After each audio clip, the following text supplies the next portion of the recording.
Det vi har oplevet med vores Omik Heating, siden vi fik det ind her i sommeren sidste år i 2023, det er først og fremmest, at vi tilsætter ikke vand til vores produkt, som vi gør med dampen, som vi efterfølgende skal hen og tørre fra i vores tørretårn. Udover det så har vores flow i selve produktrøret, som heller ikke bliver forstyrret af det damp, der kører ind. Det kan godt give nogle forstyrrelser. Især i vores produktskift kan vi blive udfordret i forhold til, at viskositeten i produktet ændrer sig hurtigt, samtidig med, at dampen skal nu styre ind, og det kan nogle gange give os nogle omstyringer.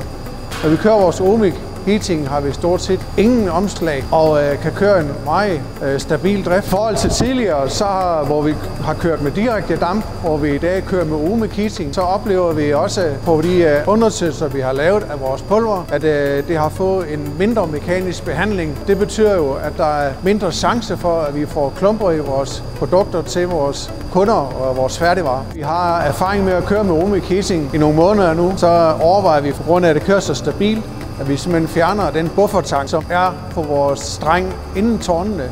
Altså at vi ikke behøver at have en buffertank, men vi kan køre direkte fra Omik Heating og til vores tårn. Hvis vi kan fjerne den her buffertank, så kan vi samtidig lave en besparelse, udover at vi har en tank og en pump, som vi sparer væk, og der ikke er noget vedligeholdelse på, jamen så er der lige pludselig en tank mindre, der skal sippes, når vi har vores rengøring. Der sparer vi også en time af vores sip. Så udover at det kører mere stabilt i vores daglige flow med Omik Heating, jamen så har vi en effektivisering ved det, at vi fører tårnene med en ostefil, som er ca. 0,75 højere i tørstof. Sidst, men ikke mindst, så har vi jo en klar mål i Carry om, at vi skal forbedre vores bæredygtighed. Og der er det her et klart skridt i den rigtige retning.